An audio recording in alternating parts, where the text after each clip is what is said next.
Hello everyone, welcome to Edutab. तो आज हमारी 25 लेक्चर सीरीज का लास्ट लेक्चर है and in this lecture we'll be covering module D.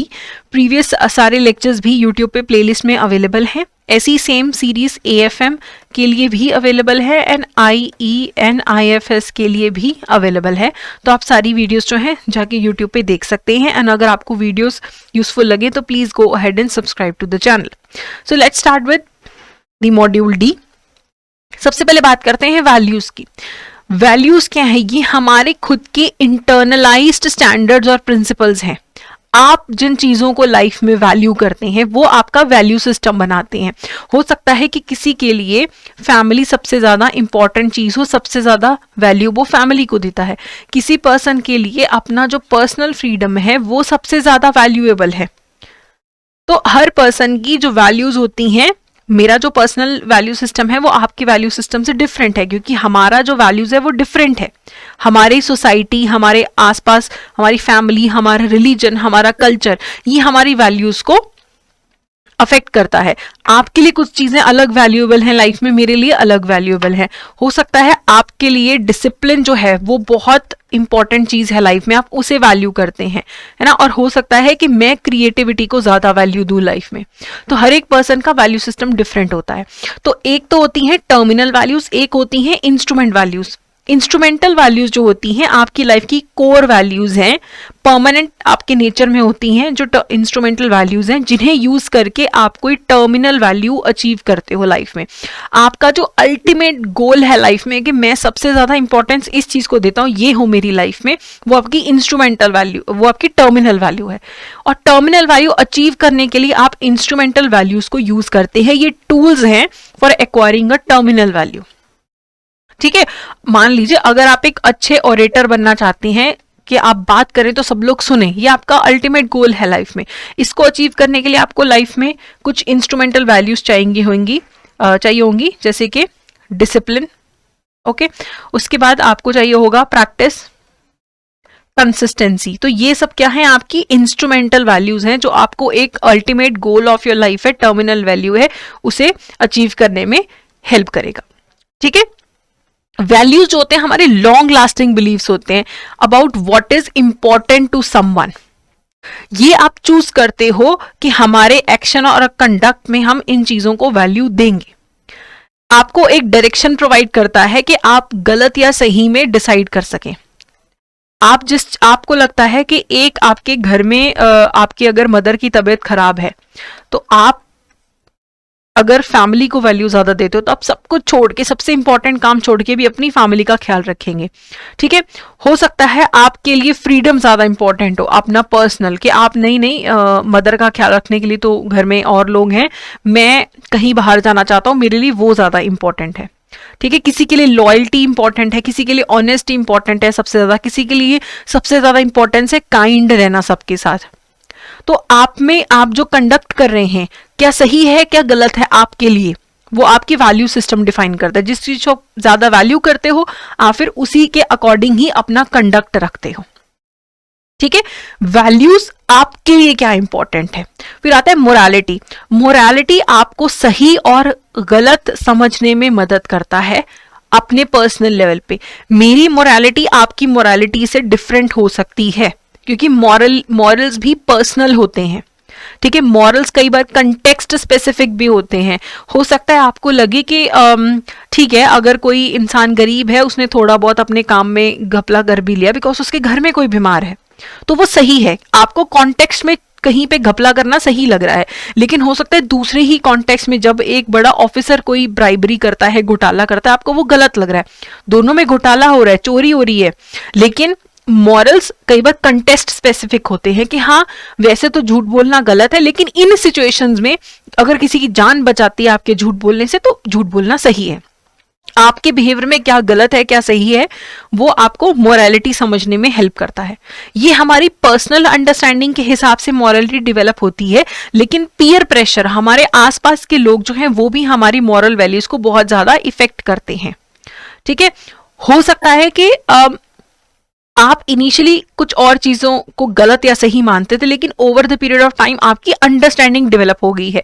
Society ने आपको वैसा फील करने में मदद की है कि हाँ यार ये सही है, इतना भी कोई दिक्कत नहीं। बिकॉज जो पुराने जमाने के लोग हैं, अगर उनको ट्रेडिशनल वैल्यूज के हिसाब से देखें या मॉरल्स के हिसाब से देखें, उन्हें लगता है कि जो है लड़कियों को घर में रहना चाहिए, ऐसे कपड़े पहनने चाहिए, ये सही है। लेकिन over the period of time जैसे हमारा एक्सपोजर बढ़ा है टुवर्ड्स द वर्ल्ड, अलग अलग कल्चर्स के प्रति पढ़ाई लिखाई करनी शुरू की है लोगों ने, और डिफरेंट एक सोशली भी एक्सेप्टेबिलिटी आ गई है कि हाँ ठीक है, अगर लड़कियां घर से बाहर निकल के काम कर रही हैं, अपनी मर्जी के कपड़े पहन रही हैं, तो वो मॉरली गलत नहीं है।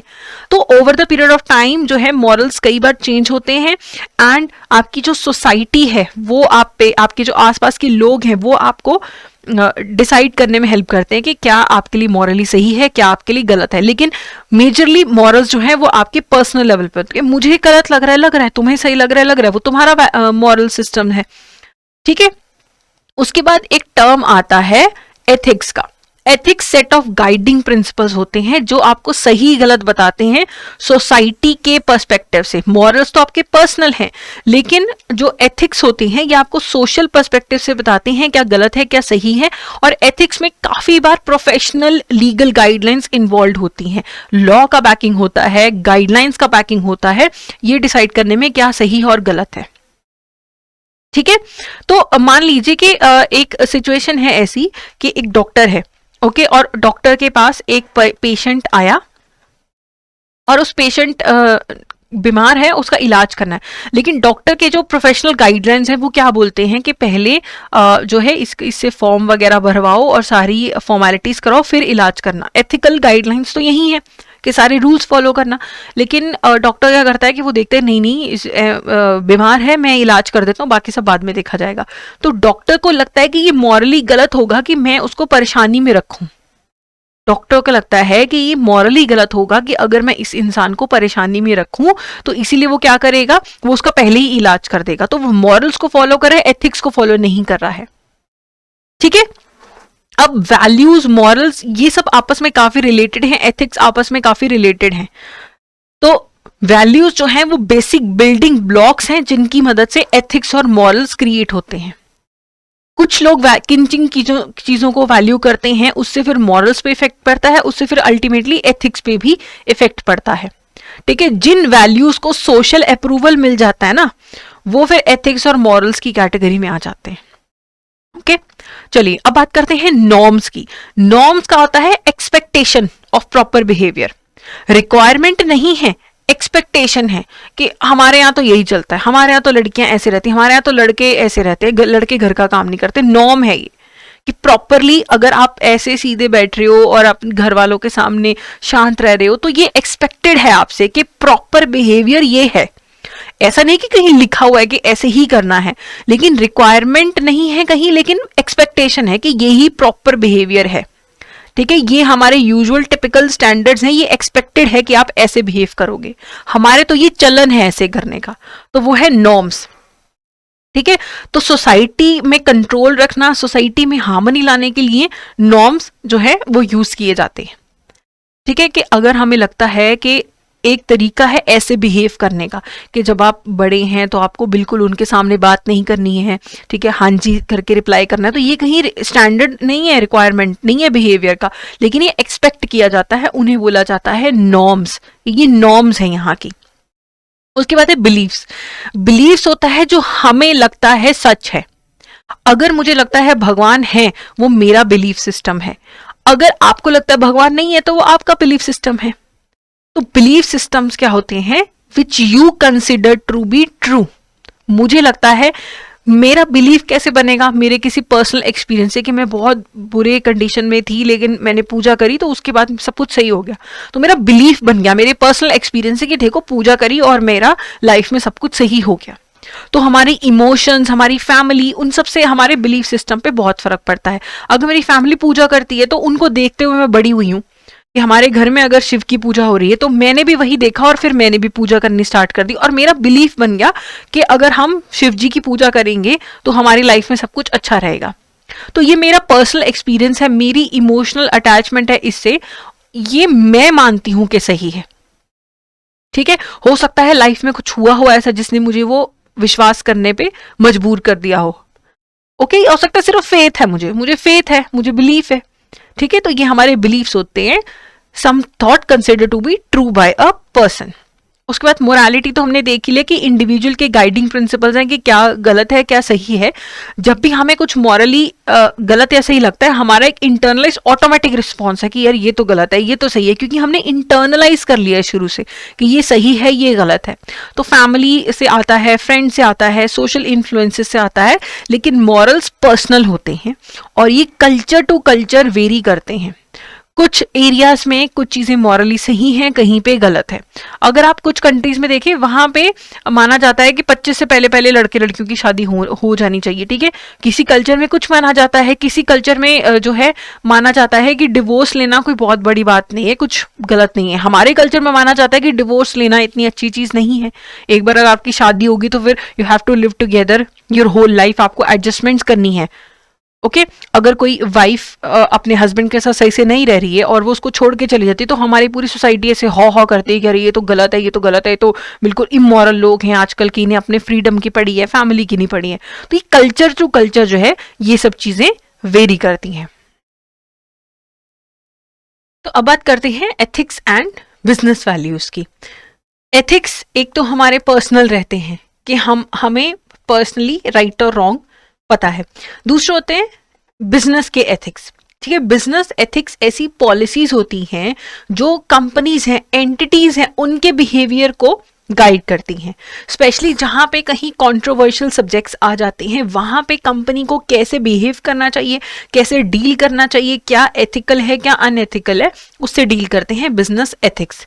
तो ये एक तरीके का कोड ऑफ कंडक्ट होता है बिजनेस के लिए, एक तरीके के सेट ऑफ गाइडलाइंस होते हैं जो आपको हेल्प करते हैं डिफिकल्ट सिचुएशंस के साथ डील करने के लिए।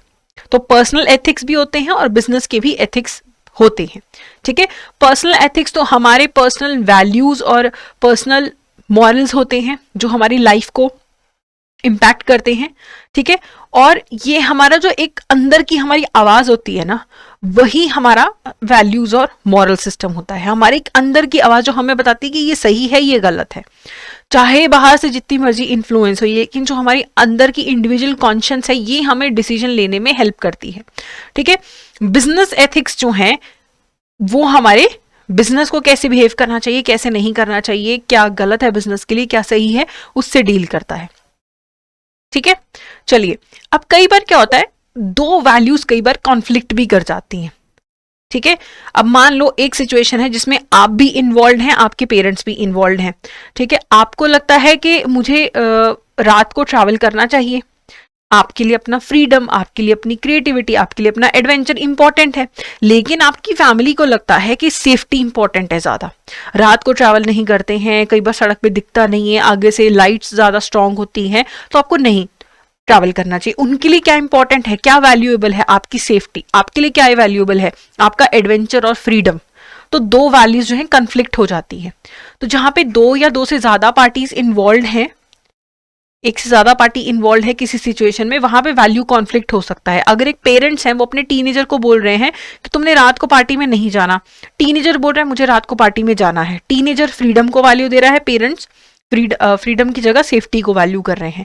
तो कई बार वैल्यूज में आपस में कॉन्फ्लिक्ट भी हो जाता है। क्यों? क्योंकि मेरे वैल्यूज डिफरेंट है, आपके वैल्यूज डिफरेंट है।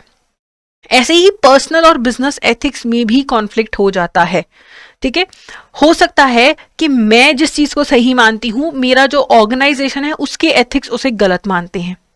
ठीक है, हो सकता है कि मेरे जो इंडिविजुअल एथिक्स हैं वो जो हमारे ऑफिस में ग्रुप के एथिक्स हैं उससे डिफरेंट है।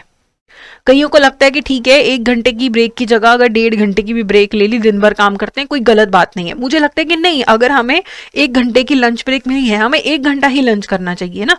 तो वो क्या है, कॉन्फ्लिक्ट हो रहा है मेरे पर्सनल एथिक्स में और बिजनेस में जो प्री डोमिनेंट ग्रुप के एथिक्स में कॉन्फ्लिक्ट हो सकता है।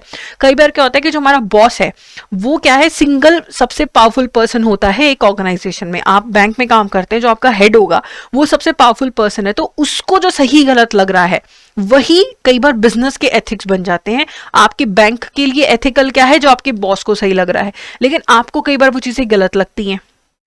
ठीक है, अगर मेरे बॉस मुझे बोलते हैं कि तुम आधे घंटे में लेक्चर डिलीवर कर दो, और मैं बोलूँ कि नहीं मुझे 2-3 घंटे चाहिए, मुझे पढ़ना है, प्रिपेयर करना है, नहीं तो मैं अच्छा नहीं पढ़ा पाऊंगी, क्वेश्चंस गलत बन जाएंगे, ठीक है, लेकिन बॉस बोलता है कि नहीं नहीं नहीं अब तो जाना जरूरी है, पैसे की बात है, ऐसे ऐसे करके करो, तो उसमें भी मेरा जो पर्सनल एथिक है और उसके लिए जो एथिकल है वो कॉन्फ्लिक्ट में आ रहा है। ठीक है, कई बार आपको कई चीजें इग्नोर करने के लिए बोल दिया जाएगा।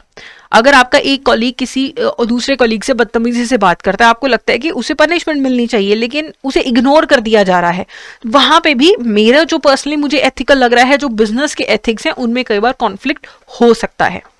ठीक है, तो कंपनीज वगैरह में तो ये चीज काफी हो सकती है। फिर बात आती है इंडिविजुअल इंटेग्रिटी की, कि अगर मैंने एक चीज बोली है कि मैं ये करूंगी तो फिर मैं वही करूंगी अपनी लाइफ में। ठीक है, जो मेरे लाइफ के प्रिंसिपल्स हैं मैं उसी के अकॉर्डिंग हमेशा जी रही हूँ, और जो मेरे जिन चीजों को मैं वैल्यू करती हूँ उन्हीं के अकॉर्डिंग मैं चलती हूँ, कि एक बार मैंने बोल दिया कि मैं ऐसे करूंगी तो मैं वो चीज डिलीवर करूंगी, हमेशा ऑनेस्टली, फेयरली, डिसेंसी के साथ। आप अपनी लाइफ प्रिंसिपल्ड मैनर में जी रहे हैं तो आपके अंदर इंटेग्रिटी है, आप हमेशा अच्छा कैरेक्टर दिखाएंगे, करप्शन, हिपोक्रेसी नहीं करेंगे, तो आप एक इंटेग्रल पर्सन है, कि आपने जो एक सेट ऑफ रूल्स अपनी लाइफ में बनाए हैं, प्रिंसिपल्स बनाए हैं, आप उसके अकॉर्डिंग ही चल रहे हैं। ठीक है, तो ये आपकी इंडिविजुअल इंटेग्रिटी है, आप अपने कहे से कभी भी टलते नहीं हैं। फिर आती है इंडिविजुअल रिस्पॉन्सिबिलिटी। देखो, जब भी आप अपने ऑर्गेनाइजेशंस में, बिजनेस में, बैंक्स में काम करते हैं तो कई बार कुछ चीजें गलत भी हो जाती हैं, तो आपको उसकी जवाबदेही रखनी चाहिए, आपको उसके लिए आंसरेबल होना चाहिए, उसकी रिस्पॉन्सिबिलिटी आपको लेनी चाहिए। अगर आपने कुछ गलत किया है तो सबसे पहले तो आप उसके लिए माफी मांगेंगे कि आपने गलत किया है, और जितना हो सके आप उसे करेक्ट करने की कोशिश करेंगे, फॉलोअप भी करेंगे उसका। ये नहीं कि अगर मैंने एक फाइल बनाई, गलत हो गई, ठीक है, और उसके बाद मैं सॉरी बोल के काम खत्म, ऐसा नहीं होता। जब आप इंडिविजुअली रिस्पॉन्सिबिलिटी लेते हो, अकाउंटेबिलिटी लेते हो किसी काम की, फिर आपको उसको कंट्रोल करना है जितना हो। जो तो अनकंट्रोलेबल है उसके लिए आप सिर्फ अपोलोजाइज कर सकते हो, लेकिन आगे से आपने वो गलती नहीं करनी है, और जितना डैमेज हुआ है उसे जितना हो सके कंट्रोल करने की कोशिश करनी है। ठीक है, तो बिजनेस में जो एथिक्स हैं उनको लेके कुछ मिथ्स हैं हमारे अंदर।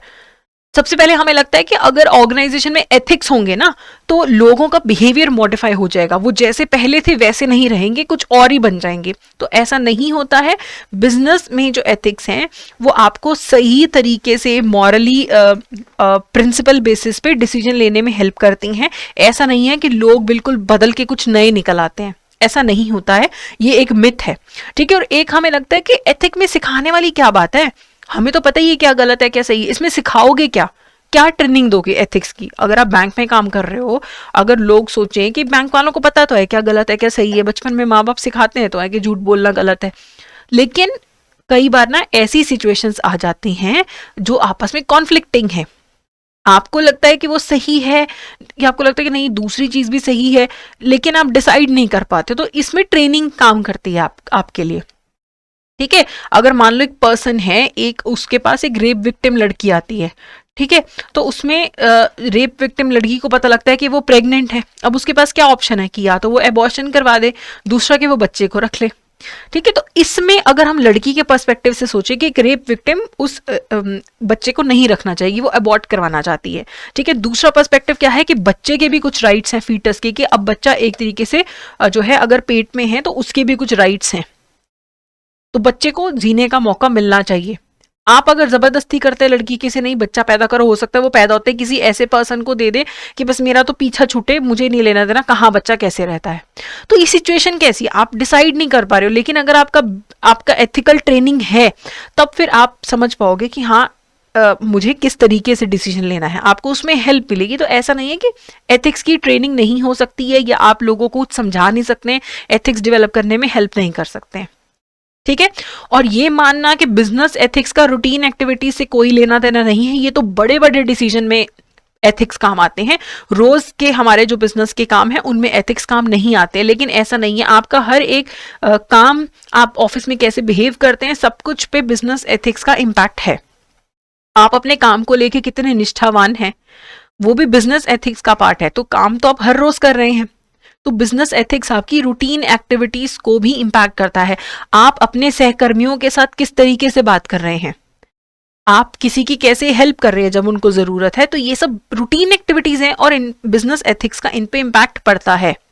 ठीक है, और बिजनेस एथिक्स में ऐसा नहीं है कि कुछ अच्छे लोग हैं वो बुरे लोगों को भाषण दे रहे हैं, कि good guys are sermonising the bad guys, ऐसा नहीं होता है। जो अच्छे लोग हैं कई बार वो भी गलत डिसीजन ले लेते हैं, या वो पूरी सिचुएशन को समझ नहीं पाते हैं और कुछ गलत गलत तरीके से जिम्मेदारियां निभाते हैं अपनी।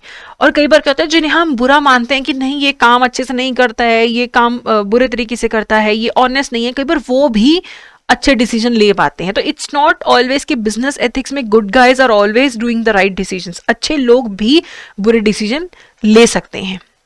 ठीक है, ऐसा मानना कि एथिक्स को मैनेज नहीं किया जा सकता, मैनेज किया जा सकता है। हर बिजनेस के पास एक proper code of conduct guidelines होने चाहिए एथिक्स को लेके, और फिर उन्हें मैनेज किया जा सकता है।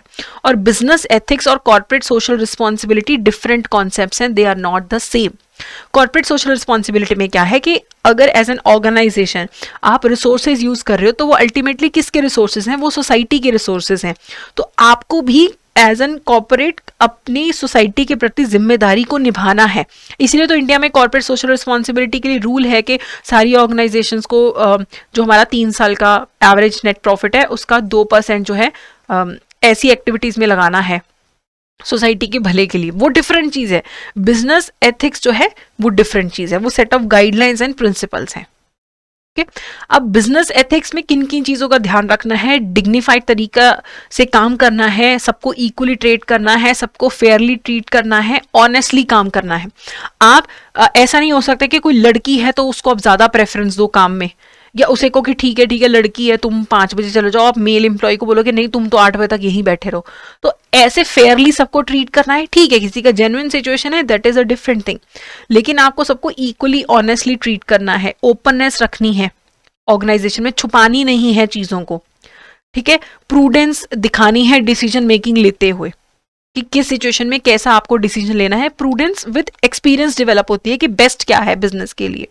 ठीक है, रेपुटेशन जो है वो भी आपकी अच्छी होती है अगर आपका एथिकल बिजनेस है। जैसे टाटा है, टाटा के बिजनेस को इतना अच्छा क्यों माना जाता है, क्योंकि उन्हें काफी एथिकल माना जाता है कि वो लोगों की भलाई भी करते हैं, ऑनेस्ट हैं, रूल्स एंड रेगुलेशंस फॉलो करते हैं। तो अगर आपकी रेपुटेशन अच्छी है तो उसके पीछे एक बहुत बड़ा कारण आपका एथिकल होना भी है। दूसरों के प्रति कंसर्न दिखाना, सिर्फ प्रॉफिट के बारे में नहीं सोचना, अपने कस्टमर बेस के बारे में सोचो, अपने एम्प्लॉयज के बारे में सोचो। तो ये सारी चीजें बिजनेस एथिक्स में इंपॉर्टेंट हैं। उसके बाद आती है एक बहुत इंपॉर्टेंट टॉपिक की जिसका नाम है फिलॉसफी ऑफ ट्रस्टीशिप। तो ट्रस्टीशिप में गांधी जी ये बोलते हैं कि जिन लोगों के पास जरूरत से ज्यादा पैसा है, जो अमीर लोग हैं सोसाइटी में, उन्हें ये मान के चलना चाहिए कि जो उनके पास एक्स्ट्रा प्रॉपर्टी है ना, वो उन्हें भगवान ने दी है कि वो उसे पुअर के बेनिफिट के लिए यूज करें, वो ट्रस्टी बने उस प्रॉपर्टी का। अगर मान लो कि मुझे बहुत अच्छा लाइफस्टाइल मेंटेन करने के लिए महीने का 1 लाख रुपया चाहिए, है ना, और मेरे पास महीने का कितना आता है 1.7 लाख, 1,70,000। तो ये जो मेरे पास जरूरत से ज्यादा पैसा है, ये मुझे भगवान ने दिया है कि मैं गरीबों की मदद कर सकूं, मैं एज अ ट्रस्टी काम करूं। अब आप देखो कि कई सारे लोग हैं इंडिया में भी, फॉरेन में भी, हजारों करोड़ रुपए हैं उनके पास। तो गांधी जी बोलते थे कि आप उसके मालिक नहीं हैं पैसे के, आप ट्रस्टी हैं जो आप गरीबों के बेनिफिट के लिए यूज किए करेंगे। भगवान ने आपको ये एक्स्ट्रा पैसे इसीलिए दिए हैं कि आप उसे इस तरीके से मैनेज करो कि पुअर के बेनिफिट के लिए यूज हो। तो जो भी कैपिटलिस्ट हैं वो ट्रस्टीज हैं, पैसे के ओनर्स नहीं है। ठीक है, तो इसका जो ओरिजिन है वो भगवत गीता से है। अपार गृह और निष्काम कर्मयोग की जो फिलॉसफीज हैं गीता में, उससे इसका ओरिजिन हुआ है ऑफ द ट्रस्टीशिप थ्योरी। लेकिन दी किसने है, ये गांधी जी ने दी है। ठीक है, आपको सेल्फलेस तरीके से काम करना है, निष्काम कर्म योग करना है। ओके, ट्रस्टीज जो हैं उन्हें वेल्थ को क्रिएट करना है, प्रिजर्व करना है, वेल्थ को इंक्रीज करना है, लेकिन उससे अपने लिए ही यूज नहीं करना है, सोसाइटी के लिए भी यूज करना है। फिर बात आती है एक कॉन्सेप्ट की, कॉर्पोरेट गवर्नेंस की। अब देखिए पहले क्या होता था, बहुत सारे घपले होते थे, जितनी भी कंपनीज हैं घपले होते थे, और जो कंपनीज के सीईओज हैं, डायरेक्टर्स हैं, वो स्टेक होल्डर्स का ध्यान नहीं रख रहे थे, स्टेक होल्डर्स का, पब्लिक का, अपने कस्टमर्स का ध्यान नहीं रख रहे थे। वो आपने देखा है वो स्कैम्स हुए थे, और 1992 में इसीलिए फिर फॉर्म किया गया सेबी को। सेबी को फॉर्म किया गया ताकि जो हमारी कॉरपोरेट्स हैं उन्हें जिस तरीके से गवर्न किया जाता है उसके लिए रूल्स एंड रेगुलेशंस आए। तो इनका मकसद क्या था सेबी का? सेबी कुछ ऐसे अग्रीमेंट्स भी लेके आया कि जितनी भी कंपनीज हैं उन्हें ढंग से गवर्न किया जा सके, स्पेशली जो इंडियन स्टॉक एक्सचेंज पे लिस्टेड हैं कंपनीज, उनके गवर्नेंस को भी इंप्रूव करने के लिए हमारे पास क्लॉज 49 ऐड किया गया लिस्टिंग अग्रीमेंट 2000 के अंदर। और ये जो क्लॉज ऐड किया गया था, ये कुमार मंगलम बिरला कमेटी बैठी थी कॉर्पोरेट गवर्नेंस पे। ये कमेटी को भी सेबी ने ही बनाया था, उसने रिकमेंडेशंस दी थी कि इंडिया में जो कंपनीज हैं उनकी गवर्नेंस को कैसे इंप्रूव किया जा सकता है। तो इसके अंदर काफी सारी चीजों को डिस्क्लोज करने की बात की गई, इंडिपेंडेंट डायरेक्टर्स ऐड किए गए कंपनीज की मैनेजमेंट के अंदर, ताकि कंपनी जो है वो अच्छे से गवर्न हो सके, रूल्स एंड रेगुलेशंस फॉलो करें, जो घपले हैं, घोटाले हैं, उन्हें कंट्रोल किया जा सके, रोका जा सके। तो जिस तरीके से एक कंपनी गवर्न हो रही है उसे इंप्रूव करने के लिए हम बहुत सारे रूल्स एंड रेगुलेशंस लेके आए हैं, और सेबी फॉर्म हुआ था 1992 में। तो कंपनीज की गवर्नेंस को कौन देखता है? सेबी देखता है, securities exchange board of India. Okay, चलिए अब कुछ लोग बोलते हैं कि बिजनेस एथिक्स एक ऑक्सीमोरॉन है। ऑक्सीमोरॉन क्या होता है? जब आप दो चीजें ऐसी एक सेंटेंस में एक साथ यूज कर रहे हो जो बिल्कुल ऑपोजिट हैं। अगर मैं बोलूं कि शोर मचा देने वाली शांति थी, डेफनिंग साइलेंस था, तो शोर अलग चीज है, शांति बिल्कुल उससे बिल्कुल अलग चीज है। ठीक है, अगर मैं बोलूं ओल्ड न्यूज, ये तो पुरानी खबर है, लेकिन न्यूज का मतलब होता है नया और ओल्ड होता है पुराना। तो एक साथ आप ऐसे दो वर्ड्स को यूज कर रहे हो जिनका ऑपोजिट मीनिंग है। तो क्या बिजनेस और एथिक्स को एक साथ यूज करना एक ऑक्सीमोरॉन है कि बिजनेस को कोई फर्क नहीं पड़ना चाहिए क्या सही है क्या गलत है, उन्हें सिर्फ अपने प्रॉफिट पे ध्यान देना चाहिए? एथिक्स तो सही गलत की बात करता है, लीगल गाइडलाइंस की बात करता है। तो क्या इन दोनों को एक साथ यूज करना गलत है? तो ऐसा नहीं है। बिजनेस जो है अगर वो लॉन्ग टर्म में अच्छा पैसा कमाना चाहते हैं, अच्छी रेपुटेशन बनाना चाहते हैं, तो उन्हें एथिकल ही होना पड़ेगा। घपले करके, गलत सामान बेच के, झूठ बोल के आप शॉर्ट टर्म में मे बी प्रॉफिट कमा पाओ, लेकिन लॉन्ग टर्म में आपका बिजनेस जो है वो सर्वाइव नहीं कर पाएगा। तो बिजनेस एथिक्स ऑक्सीमोरॉन नहीं है, they are not opposite words. ठीक है, तो अब एक बिजनेस को मैनेज करने के लिए, बिजनेस में अगर कोई हमें मैनेजमेंट करनी है तो हमें तीनों स्टेजेस को ध्यान में रखना है कि जब बिजनेस में ना क्राइसिस आने वाला होता है तो उससे पहले का स्टेज होता है प्री क्राइसिस स्टेज, जिसमें हमें कंट्रोल करना है कि कोई क्राइसिस आ ही ना पाए। ठीक है, बिजनेस में हमें ध्यान रखना है कि पहली बात तो हमने ऐसी पॉलिसीज बनानी है कि क्राइसिस आ ही ना पाए, उन्हें हम प्रिवेंट करें। इसीलिए हम विसल ब्लोअर पॉलिसी बनाते हैं कि अगर कुछ भी गलत हो रहा है तो कोई पर्सन कंप्लेंट कर दे, ऑर्गेनाइजेशन का ही विसल ब्लो कर दे। हमारे पास इंटरनल एक्सटर्नल स्क्रीनिंग प्रोसेसेस होने चाहिए कि बिजनेस में कोई भी क्राइसिस ना आए। फिर हमें क्राइसिस सिचुएशन में उसे कैसे डील करना है, पोस्ट क्राइसिस हम उसे कैसे डील करते हैं, कैसे एथिकली डील करते हैं, ये हमारे बिजनेस को लॉन्ग टर्म में भी इम्पैक्ट करता है। तो हमें हर स्टेज में एथिकल रहना है।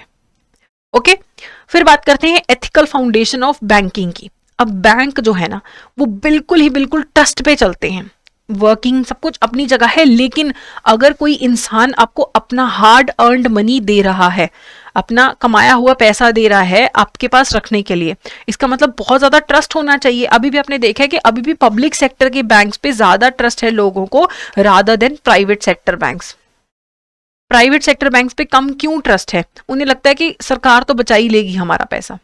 ओके, तो बैंकिंग का तो पूरा बिजनेस ही ट्रस्ट पे चलता है। तो अगर आप चाहते हो लोगों का आप पे ट्रस्ट हो तो आपको एथिकली काम करना चाहिए, आपकी क्रेडिबिलिटी होनी चाहिए एज अ बैंक, तभी आप अच्छा बिजनेस कर सकते हैं। तो अगर आप एथिकली काम करते हैं तो आपकी क्रेडिबिलिटी भी बनेगी।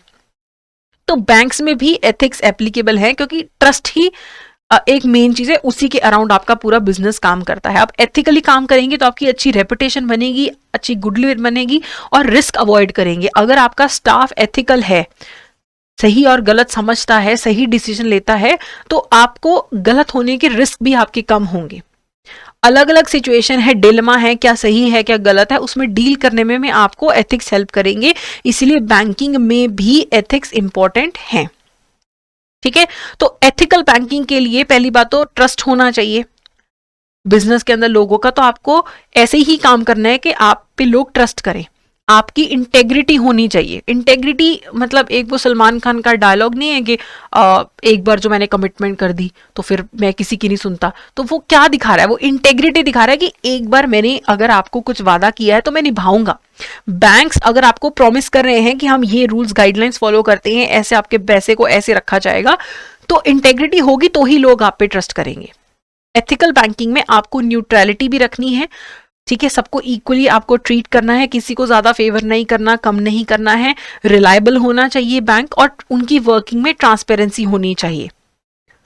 अगर डिस्क्लोजर्स नहीं है, लोग अपनी वर्किंग छुपा रहे हैं बैंक्स छुपा रहे हैं वर्किंग कैसे चल रही है, क्या कैसे पॉलिसीज हैं, अगर वो नहीं बताते हैं आप लोगों को, तो लोगों को आप पे ट्रस्ट नहीं बनेगा। फिर अब अनएथिकल है, अगर आप किसी को ज्यादा फेवर कर रहे हो कि इसने तो मेरे अकाउंट में 2 करोड़ जमा कराए हैं, इसको मैं ज्यादा अच्छे से ट्रीट करूं, इसने सिर्फ 5,000 जमा कराए हैं, मुझे इससे क्या लेना देना, ये तो क्या ही फायदा देगा हमें लाइफ में, हमारे बैंक को। तो ये सब नहीं होना चाहिए, तभी आपकी जो बैंकिंग है वो एथिकल होगी। ठीक है, और जो हमारा बैंक है, वो जो बैंक में काम करने प्रोफेशनल्स हैं, आप लोग बैंकिंग में प्रोफेशनल्स हैं, आप पे काफी ज्यादा डिपेंडेंट है कि क्या आपका बैंक एथिकल है या नहीं है। तो जितने भी प्रोफेशनल्स जो बैंक में काम करते हैं, उन्हें लॉ की नॉलेज होनी चाहिए, उनसे कैसे कंप्लाई करना है इसकी नॉलेज होनी चाहिए। जो भी वो डिसीजन लें, काफी संभाल के लें, इंडिपेंडेंटली लें, ऑब्जेक्टिवली लें, अपनी सब्जेक्टिविटी, अपनी सोच को हावी ना होने दें, ऑब्जेक्टिवली सोच के ही डिसीजन लें। कोई भी ऐसा काम ना करें जिससे बैंक की रेपुटेशन पे, इंटेग्रिटी पे फर्क पड़े। कोई भी प्रोडक्ट बेचते हुए कुछ छुपाएं ना, हिडन चार्जेस ना लगाएं। जो सामने आपसे कुछ लेने आया है बैंक में, आप सब कुछ क्लैरिफाई करें कि क्या सही है क्या गलत है, उस तरीके से आप बताएं उसको कि ये प्रोडक्ट है, इसमें ये फायदा होगा, ये नुकसान है। आप छुपाने की कोशिश ना करें, मिस रिप्रेजेंट ना करें। ठीक है, अब एक क्वेश्चन देख लेते हैं। Which of the following statement is और are incorrect? Business ethics modify people's behaviour. जो बिजनेस एथिक्स हैं वो लोगों के बिहेवियर को मॉडिफाई ही कर देते हैं। हमने बोला था ये गलत है, ऐसा नहीं कि कोई पर्सन चेंज ही हो जाता है, ये गलत है। People are already ethical and do not need to be train, ऐसा भी नहीं है, सबको ट्रेन किया जा सकता है। Business ethics do not affect routine activities, ऐसा नहीं है। It is all about good guys sermonising the bad guys, ये भी नहीं है कि अच्छे लोग बुरे लोगों को भाषणबाजी करते, वो एथिक्स नहीं होता है। तो इनकरेक्ट पूछा है, सारे के सारे ही इनकरेक्ट है। सब ये मिथ्स हैं, रियलिटी नहीं है एथिक्स की। ठीक है, एथिक्स में एक गोल्डन रूल है, इसे एथिक ऑफ रेसिप्रोसिटी भी बोलते हैं। ये हम आम जिंदगी में भी बहुत बार सुन चुके हैं कि आप लोगों के साथ वैसा ही व्यवहार करें जैसा आप चाहते हैं कि लोग आपके साथ व्यवहार करें। आप दूसरों को वैसे ही ट्रीट करें जैसा आप चाहते हैं कि आपको ट्रीट किया जाए। इसे बोला जाता है एथिक्स में गोल्डन रूल या फिर एथिक ऑफ रेसिप्रोसिटी। अगर आप किसी से रिस्पेक्टफुली बात करेंगे तो सामने वाला भी आपको रिस्पेक्ट देगा। तो आप अगर चाहते हैं, अगर आपको कोई इंसान दिख रहा है कि वो गिर गया, सड़क के किनारे गिरा है, आप उसे उठाने जाओगे क्योंकि आप चाहते हो कि ऐसा हो कि फ्यूचर में अगर मैं भी गिर जाऊं, मुझे कोई परेशानी हो, तो मुझे भी कोई हेल्प करने आए। तो ये गोल्डन रूल यही होता है कि principle of treating others as one would expected to be treated to be others. अगर आप दूसरों से पोलाइटली बात करेंगे तो आपकी एक्सपेक्टेशन है कि लोग आपसे भी पोलाइटली बात करें। तो आप हमेशा लोगों को वैसे ही ट्रीट करें जैसा आप चाहते हो कि सेम सिचुएशन में अगर आप होते, आपको कैसे ट्रीट किया जाता। ठीक है, फिर बात आती है एथिकल रीजनिंग की। एथिकल रीजनिंग क्या होता है कि आप एक डिसीजन मेकिंग प्रोसेस है जहां पे इंडिविजुअल को डिसीजन लेना है क्या मॉरली गलत है, क्या राइट है। ठीक है, अपने एक्शंस के बेसिस पे कि अगर मैं ऐसा कर लूंगा तो इसका ये कॉन्सिक्वेंस होगा, अगर मैं ऐसा कर लूंगा तो इसको ये कॉन्सिक्वेंस होगा। तो आपके पास जितनी भी ऑप्शंस है ना, आप उनको वे इन करते हो और फिर डिसीजन मेकिंग लेते हो कि क्या एथिकल होगा, क्या गलत होगा, क्या सही होगा। So ethical reason is a decision making process where individuals make judgements on what is morally right by weighing the benefits of their actions and their potential consequences. ठीक है, लाइफ में भी अगर आपको जब भी कोई डिसीजन लेना है तो आप उसका देखते हो कि क्या सही है क्या गलत है। अगर एक कंपनी को ले ऑफ्स करने हैं, एक उसके पास ऑप्शन है वो ले ऑफ्स कर ले, एक है वो सैलरी कट्स करे, ठीक है, एक है कि ले ऑफ करे विद कॉम्पनसेशन। क्या करना चाहिए, सबके कॉन्सिक्वेंस देखने पड़ेंगे आपको कि ये करूंगा तो क्या होगा, ये करूंगा तो क्या होगा, ये करूंगा तो क्या होगा, और क्या एथिकली सही है क्या गलत है। तो एथिकल रीजनिंग लगा के ही आप रियल लाइफ में ना बहुत बार एथिकल रीजनिंग यूज करते हैं, लेकिन आपको वो टर्म नहीं पता, कि आपने एक्सपीरियंस तो किया है लेकिन आपको वो टर्म नहीं पता था। ठीक है, फिर आता है एथिकल डिलेमा। एथिकल डिलेमा क्या है, आपके पास पैराडॉक्सिकल सिचुएशन है, आपके पास एक सिचुएशन को सॉल्व करने के 2-3 ऑप्शंस है, लेकिन कोई भी ऑप्शन जो है वो परफेक्ट सोल्यूशन नहीं है एथिकल या मॉरल तरीके से। जैसे हमने वो रेप विक्टिम वाला एग्जांपल लिया था, ठीक है, तो इसके अंदर एबॉर्शन करना भी परफेक्ट सोल्यूशन नहीं लग रहा है, बच्चा पैदा कर देना जबकि माँ उसको नहीं रखना चाहती, फादर वाज अ रेपिस्ट, तो इसमें दोनों ही जो सिचुएशंस है वो परफेक्ट सोल्यूशन नहीं प्रोवाइड कर रही है। तो एथिकल डिलेमा है, आपको पता नहीं लग रहा कि मैं क्या करूं क्या ना करूं, क्योंकि दोनों ही तरीके अगर मैं अपनाऊंगी तो परफेक्ट सोल्यूशन नहीं निकल रहा है एथिकली और मॉरली। तो एथिकल डिलेमा को सॉल्व कैसे किया जाए, ट्रेनिंग होनी चाहिए पहली बात। तो इसमें ना 3-4 अप्रोचेस होती हैं कि अगर आपकी लाइफ में डिलेमा है आप कैसे सॉल्व करो। सबसे पहले एंड रिजल्ट बेस्ड थिंकिंग, आप सोचोगे कि ये डिसीजन लूंगा तो इसमें ये आंसर होगा, ये डिसीजन लूंगा तो ये आंसर होगा, उसमें से आपको सबसे बेटर सोल्यूशन क्या लग रहा है, एंड रिजल्ट के बेसिस पे सोचो कि आखिरी में क्या होगा, क्या एंड रिजल्ट क्या होगा ये डिसीजन लेने का, जो आपको सबसे सही लगता है एंड रिजल्ट जो सबसे ज्यादा एथिकल लगता है वो आप चूज कर लो। दूसरा तरीका होता है रूल बेस्ड थिंकिंग का, आपको कुछ नहीं सोचना, आपको बताना है रूल्स क्या बोलते हैं। आप डॉक्टर हो, आपको देखना है कि अबॉर्शन करना है कि नहीं करना, आप अपना दिमाग नहीं लड़ा रहे, आप बता रहे हो कि सरकार ने क्या लॉ बनाया है, क्या अबॉर्शन अलाउड है नहीं अलाउड है, अलाउड है तो ठीक है, नहीं अलाउड है तो नहीं करोगे, आप रूल्स के हिसाब से चलोगे। हो सकता है रूल ये कहता हो कि पुलिस इन्वेस्टिगेशन होनी चाहिए, तो आप पुलिस को बता दो कि आप खुद डिसीजन नहीं ले रहे हो, आप रूल्स के बेसिस पे ले रहे हो। तीसरा होता है care based thinking. Care based thinking में आपको देखना है, आपको दिखाना है कंपैशन, आपको दिखानी है काइंडनेस, कि कौन सा डिसीजन सबसे ज्यादा काइंड और कंपैशन दिखाने वाला है। ओके, और इसमें भी ना एथिक्स में भी अप्रोचेस होती हैं। एक होती है हेडोनिस्टिक अप्रोच। हेडोनिज्म में क्या होता है, हमें लाइफ में प्लेजर से मतलब है, सब कुछ अच्छा हो, प्लेजर हो लाइफ में, हमें अच्छा चाहिए लाइफ में और हमें कुछ मैटर नहीं करता, उसे हेडोनिज्म बोलते हैं। प्लेजर के लिए आप लाइफ जीते हो।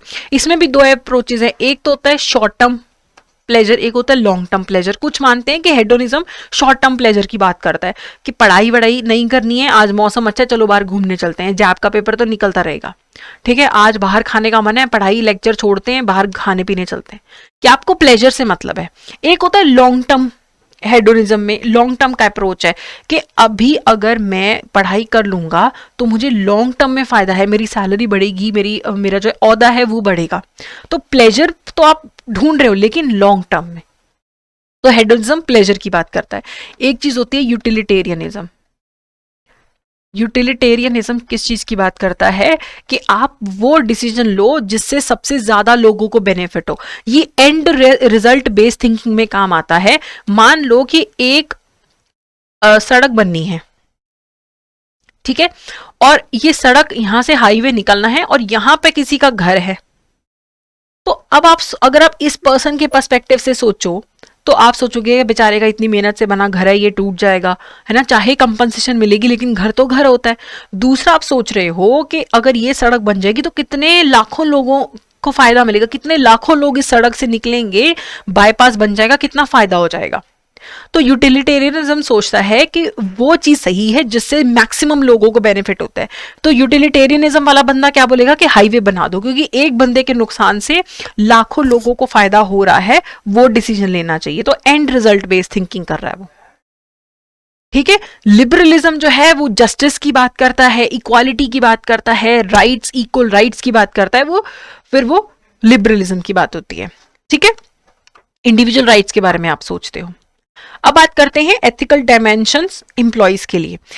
अब इसमें हम ऑफिसेज वगैरह के रिगार्डिंग बात करेंगे। एक चीज होती है abuse of official position. Abuse of official position क्या होता है कि आप अपनी ऑफिशियल अथॉरिटी, आपकी पोजीशन से आपको जो पावर मिल रही है आप उसका मिसयूज करते हो, अब्यूज करते हो। ठीक है, आपने क्या किया, आपके बॉस हैं, ठीक है, काफी सीनियर, 3-4 पोजीशन ऊपर है, वो आपको बोलते हैं कि तुम ये काम छोड़ो और मेरे बेटे को स्कूल से ले आओ। ये अपनी ऑफिशियल पोजीशन का अब्यूज कर रहा है। ठीक है, कंपनी के चीजों से अपना फायदा ले रहा है, उसे बोलते हैं अब्यूज ऑफ ऑफिशियल पोजीशन। जितने हायर पोजीशन पे है उतना ज्यादा अब्यूज करने की उनके पास एरिया स्कोप होता है। ठीक है, तो अब्यूज ऑफ ऑफिशियल पोजीशन के जो आपको पावर मिली है डिसीजन मेकिंग के लिए, अपनी पोजीशन का जो काम है उसको करने के लिए, आप उसे गलत जगह पे यूज कर रहे हैं, अब्यूज कर रहे हो अपनी पावर को। फिर एक टर्म आता है इनसाइडर ट्रेडिंग। इन टर्म्स पे क्वेश्चंस आ सकते हैं। इनसाइडर ट्रेडिंग में क्या होता है, मान लो एक पर्सन है, मान लो मुकेश अंबानी है, ठीक है, उसे पता है कि एक ऐसी डील चल रही है हमारी जिससे हमारा जो शेयर का प्राइस है वो 500 से 700 पहुंच जाएगा। वो क्या करता है कि अपने एक नोन अपने फ्रेंड को बोल देता है कि तुम ना अभी 500 रुपए में शेयर खरीद लो, अगले महीने ये 700 में हो जाएगा, तो अगर 5 करोड़ लगाएगा तेरे 7 करोड़ बन जाएंगे। तो मुकेश अंबानी ने ऐसी इंफॉर्मेशन शेयर करी या यूज करी, चाहे अपने लिए चाहे अपने किसी नोन के लिए, ऐसी इंफॉर्मेशन यूज करके शेयर्स में ट्रेडिंग करी है जो इंफॉर्मेशन पब्लिकली अवेलेबल नहीं है, और उससे फायदा लिया है। जब आप कंपनी के शेयर्स, डिबेंचर्स खरीदते बेचते हो, ट्रेडिंग करते हो, और ऐसी इंफॉर्मेशन का यूज किया जा रहा है जो आम जनता के लिए अवेलेबल नहीं है। अगर कंपनी का सीईओ अपनी ही मदर को इंफॉर्मेशन देता है कि अभी ना हमें घाटा होने वाला है, ठीक है, और जैसी रिपोर्ट आएगी शेयर का प्राइस गिरेगा, तो तुम्हारे पास जितने भी शेयर है बेच दो, तो आप इनसाइडर जो इंफॉर्मेशन है उसे यूज कर रहे हो अपने बेनिफिट के लिए, अपने आसपास के लोगों के बेनिफिट के लिए। तो ये इनसाइडर ट्रेडिंग है। It is a malpractice wherein trade of a company's securities is undertaken by people who by virtue of their work, अपनी पोजीशन के कारण have access to otherwise non-public information। ऐसी इंफॉर्मेशन आप किसी और को प्रोवाइड कर रहे हो या अपने बेनिफिट के लिए यूज कर रहे हो जो काफी क्रूशियल है, पब्लिक नहीं है, तो आप फायदा उठा रहे हो। तो इसीलिए जो भी कंपनीज के चेयरमैन वगैरह होते हैं, सीईओज वगैरह होते हैं, वो अपने कंपनी के शेयर्स खरीदते बेचते हैं तो उन्हें सेबी को इन्फॉर्म करना पड़ता है। ठीक है, उन्हें रिपोर्टिंग करनी पड़ती है अपनी ऑर्गेनाइजेशन में भी, ताकि वो फायदा ना उठा सके अपनी पोजीशन का। इन्वेस्टिगेशन हो सके कि कहीं इसने शेयर्स इसलिए तो नहीं खरीदे बेचे थे क्योंकि इसको पता था कि शेयर का वैल्यू ऊपर नीचे जाने वाला है, कोई डील होने वाली है, या उन्हें पता लग गया कि टैक्स अथॉरिटीज ने हम पे शिकंजा कस लिया तो वैल्यू तो नीचे जाने वाली है। तो इनसाइडर ट्रेडिंग में आप अपनी पोजीशन के कारण जो है फायदा उठा लेते हो, ऐसी इंफॉर्मेशन ले लेते हो जिससे ट्रेडिंग में आप फायदा पहुंचा लेते हो खुद को। ठीक है, फिर आता है डीलिंग विद प्रोप्राइटरी डेटा।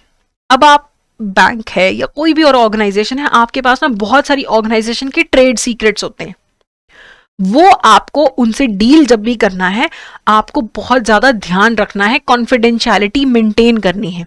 ठीक है, अगर मान लो कि एक कंपनी है वो कोका कोला के साथ डील करती है, अब जो कोका कोला का जो फॉर्मूला है कोक बनाने का, ये उनका ट्रेड सीक्रेट है, वो किसी को नहीं बताते हैं। तो अगर आप उनके साथ डील कर रहे हैं एज अ कंपनी, तो आपको उनका जो प्रोप्राइटरी डेटा है उसे संभाल के रखना है, बचा के रखना है, कॉन्फिडेंशियलिटी मेंटेन करके रखनी है। ठीक है, आईपीआर जो है हम ये आगे जाके हम डिटेल में डिस्कस करेंगे, इंटेलेक्चुअल प्रॉपर्टी राइट्स क्या होते हैं जिन्हें सेफगार्ड करना है। अब ब्राइब्स की बात करते हैं। ब्राइब लेना अनएथिकल है, इमोरल है, ठीक है, दोनों तरीके से गलत है। ब्राइबरी में क्या होता है, आप किसी को कोई पैसा देते हो, कोई फेवर देते हो, या फेवर या मनी देने का प्रॉमिस करते हो ताकि आप उसके डिसीजन को इन्फ्लुएंस कर सको। मैं चाहती हूं कि आप मेरी लोन की फाइल पास कर दो, तो या तो मैं आपको पैसे दूंगी या मैं आपको बोलूंगी कि आपके बच्चे का मैं सबसे बढ़िया स्कूल में एडमिशन करा दूंगी जहां आप कराना चाहते हैं, पर आपसे हो नहीं रहा, तो मैं आपको फेवर दे भी सकती हूँ, मनी भी दे सकती हूँ, या प्रॉमिस करती हूँ कि आप एक बार मेरी लोन फाइल पास करवा दो, उसके बाद मैं आपके बच्चे का एडमिशन करवा दूंगी। तो ब्राइबरी मनी फॉर्म में भी हो सकती है, नॉन मनी फॉर्म में भी हो सकती है, एंड इससे आप किसी की जजमेंट या कंडक्ट को इन्फ्लुएंस करने की कोशिश करते हो, ऐसे पर्सन को जो position of trust, position of power में है। तो ब्राइबरी जो है, देना लेना दोनों ही इलीगल है, गलत है और अनएथिकल भी है। फिर बात आती है जॉब डिस्क्रिमिनेशन की। जॉब डिस्क्रिमिनेशन हर कोई अपनी लाइफ में देखता है। आप जहां पे काम करते हैं वहां पे किसी एक ग्रुप ऑफ पीपल को या किसी एक पर्सन को अनफेयरली ट्रीट किया जाए, अनइक्वली ट्रीट किया जाए बिकॉज ऑफ देयर कैरेक्टरिस्टिक्स। हो सकता है कि कोई पर्सन काला है तो आप उसे अच्छे से ट्रीट ना करो, ठीक है। कोई मान लो आप किसी और रिलीजन से बिलोंग करते हैं, वो पर्सन किसी और रिलीजन से बिलोंग करता है, तो आप उसको अच्छे से ट्रीट नहीं कर रहे क्योंकि उसका रिलीजन अलग है। आप लड़कियों को जॉब पे नहीं रख रहे, मैरिड लड़कियों को, क्योंकि आपको लगता है कि कल ये प्रेग्नेंट होंगी, मैटरनिटी लीव होंगी, तो हम इसे नहीं रखते हैं। ये लड़की है, इसकी शादी हो जाएगी तो जॉब छोड़ के चली जाएगी। या किसी का सेक्सुअल ओरिएंटेशन, कोई होमोसेक्सुअल है, कोई ट्रांसजेंडर है, आप उसे नहीं रख रहे हो, तो आप डिस्क्रिमिनेट कर रहे हो ऐसी चीजों की वजह से जो उनके बस में ही नहीं है। अगर कोई काला है या गोरा है, ये उसके बस में नहीं है ना। अगर कोई ट्रांसजेंडर है, होमोसेक्सुअल है, तो आप उनके किसी स्पेसिफिक कैरेक्टरिस्टिक की वजह से, जिसका जॉब से कोई लेना देना नहीं है, आप उन पे डिस्क्रिमिनेट कर रहे हो। तो ये होता है जॉब डिस्क्रिमिनेशन, कि काम पे या तो रख ही नहीं रहे हो, या रखा है तो आप अच्छे से ट्रीट नहीं कर रहे हो, तो इसे बोला जाता है जॉब डिस्क्रिमिनेशन। फिर बात आती है सेक्सुअल हरासमेंट की। सेक्सुअल हरासमेंट में क्या है, आप किसी से एक्सप्लिसिट या इम्प्लिसिट सेक्सुअल ओवरटोन्स यूज कर सकते हो सकता है कि आप डायरेक्टली सेक्सुअल फेवर मांग लो, ठीक है, वर्बली बोल के या इशारा करके, मैसेज करके, या आप फिर उसे फिजिकली टच करके भी इनअप्रोप्रिएटली टच करते हो, वर्बली गलत बोलते हो, या आप उसे कुछ गलत वीडियोस दिखा रहे हो, ये सब कुछ सेक्सुअल हरासमेंट में आता है, ठीक है। तो sexual harassment eight work place के लिए की विशाखा गाइडलाइंस थी, जिसके बाद फिर हमने सेक्सुअल हरासमेंट के अगेंस्ट एक्ट भी लेके आए थे। तो जो सेक्सुअल हरासमेंट है जेंडर न्यूट्रल होती है, एक मेल के साथ भी सेक्सुअल हरासमेंट हो सकती है, फीमेल के साथ भी हो सकती है, और सेक्सुअल हरासमेंट फिजिकल, वर्बल या दोनों तरीके से हो सकती है। हो सकता है आपने किसी को आपको किसी ने टच नहीं किया है, लेकिन ऐसे इशारे किए हैं, ऐसे बात करी है कि वो सेक्सुअल हरासमेंट की कैटेगरी में आएगा, ठीक है। फिर बात करते हैं कॉन्फ्लिक्ट ऑफ इंटरेस्ट की।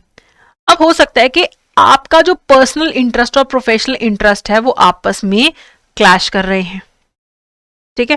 अब आप ये देखो कि आप एक बैंक में काम करते हो, तो बैंक के और इसके क्लाइंट्स के बीच में कोई कॉन्फ्लिक्ट है, ठीक है। एम्प्लॉयज के आपस में बीच में कोई कॉन्फ्लिक्ट हो जाए, एम्प्लॉय ऑफ द बैंक और क्लाइंट के बीच में कोई कॉन्फ्लिक्ट हो जाए, इनके जो इंटरेस्ट हैं वो आपस में कॉन्फ्लिक्ट कर रहे हैं, ठीक है। तो ऐसा कोई काम जो कंपनी के लिए तो अच्छा है, आपके लिए अच्छा नहीं, अपने लिए करते हो तो फिर वो कंपनी के लिए अच्छा नहीं है। तो ऐसे जितने भी कॉन्फ्लिक्ट्स हैं उन्हें आइडेंटिफाई करके पहले ही प्रीएम्प्ट करके प्रिवेंट करने की कोशिश करनी चाहिए। ऐसे इंस्टीट्यूशनल कंट्रोल्स और मैकेनिज्म होने चाहिए कि कॉन्फ्लिक्ट ऑफ इंटरेस्ट को अवॉइड किया जा सके, ठीक है। और हमेशा फुल डिस्क्लोजर होना चाहिए जब भी दो पार्टीज आपस में डील करें, ताकि वो पोटेंशियल कॉन्फ्लिक्ट ऑफ इंटरेस्ट को भी क्या करें, मैनेज कर पाए, ठीक है। अब एक ऑफिसर है, अब उस ऑफिसर को ऑफिस में रहना जरूरी है। क्यों ऑफिस में रहना जरूरी है? क्योंकि काम है, ईयर एंडिंग है, मान लो ईयर एंडिंग में आप लोग बैंक्स में काम करते हैं या सितंबर एंडिंग में भी, तो आप छुट्टी नहीं ले पाते हैं क्योंकि बहुत ज्यादा काम होता है, बहुत ज्यादा काम है, ठीक है। तो ये आपका प्रोफेशनल इंटरेस्ट है। दूसरी जगह आपका कोई भी रिलेटिव है, आपका सगा भाई बहन है, आपके पेरेंट्स हैं, उनका कोई काम है जिसके लिए आपको अवेलेबल रहना है, वो आपका पर्सनल इंटरेस्ट है। लेकिन अगर आप पर्सनल काम करते हो तो ऑफिस का काम खराब होगा, ऑफिस का काम करते हो तो पर्सनल काम खराब होगा, तो यहाँ पे कॉन्फ्लिक्ट ऑफ इंटरेस्ट हो सकता है। लेकिन अगर कंपनीज की प्रॉपर पॉलिसीज हैं तो फिर ये कॉन्फ्लिक्ट ऑफ इंटरेस्ट जो है अवॉइड किया जा सकता है। फिर बात आती है फेयर अकाउंटिंग प्रैक्टिसेस की। जितने भी कंपनीज हैं, बैंक्स हैं, सबको अकाउंट्स मेंटेन करके रखने पड़ते हैं, और जो कंपनीज रूल्स के अकॉर्डिंग, कंपनीज एक्ट के अकॉर्डिंग जो अकाउंटिंग स्टैंडर्ड्स हैं उन्हें फॉलो करना पड़ता है। तो फेयर अकाउंटिंग प्रैक्टिस में क्या होता है, एक तो आप सारे रूल्स एंड रेगुलेशंस फॉलो करो, एक्ट फॉलो करो, और जितना मैक्सिमम हो सके डिस्क्लोजर है उतना करना चाहिए, ठीक है। जहां पे डिस्क्लोजर एक्ट के अकॉर्डिंग नहीं है लेकिन आपको लगता है कि ये डिस्क्लोज करेंगे तो हमारी अकाउंटिंग ज्यादा अच्छे से क्लियरली लोगों को समझ आएगी, तो वहां पे आपको डिस्क्लोज करना चाहिए। क्या आपने अकाउंटिंग पॉलिसीज यूज की हैं, आपको डिस्क्लोज करना चाहिए। जहां पे रिलेटेड पार्टी ट्रांजैक्शन है वो भी आपको अपने अकाउंटिंग में डिस्क्लोज करना चाहिए। अगर बैंक ए है और इसकी सब्सिडरी है बैंक बी, तो आपस में रिलेटेड है ना, ये होल्डिंग कंपनी है, ये सब्सिडरी कंपनी है, तो इनके बीच में अगर कोई ट्रांजैक्शन होती है तो उसे रिलेटेड पार्टी ट्रांजैक्शन बोला जाएगा। तो उनको लेके एडिशनल रेवलेशन करने की बात है, अकाउंट्स में एक्स्ट्रा जो है रिवील करनी पड़ती हैं चीज़ें because of accounting standard 18 related party disclosure, कि अगर दो रिलेटेड पार्टीज के अंदर आपस में कोई ट्रांजेक्शंस होती हैं तो उनको लेके एक्स्ट्रा जो है डिस्क्लोजर करना पड़ता है। ठीक है, फिर बात आती है HRM एथिक्स की। ह्यूमन रिसोर्स मैनेजमेंट में भी एथिक्स होने चाहिए। पहले बात तो ह्यूमन रिसोर्स मैनेजमेंट में क्या होता है कि आप अपने एम्प्लॉयज को सपोर्ट और नर्चर करते हैं, उन्हें पॉजिटिव वर्क एनवायरनमेंट प्रोवाइड करते हैं। ठीक है, हर तरीके से फेयर हैं, हायरिंग करते हुए, प्रमोशन करते हुए, इंक्रीमेंट देते हुए आप क्या हैं, आप फेयर रहते हैं। तो HRM एथिक्स में क्या होगा कि इवन जो ह्यूमन रिसोर्स से रिलेटेड जो भी एक्टिविटीज हैं उनमें भी आप फेयरनेस दिखाते हैं। ठीक है, सही और गलत समझ के ही डिसीजन लेते हैं।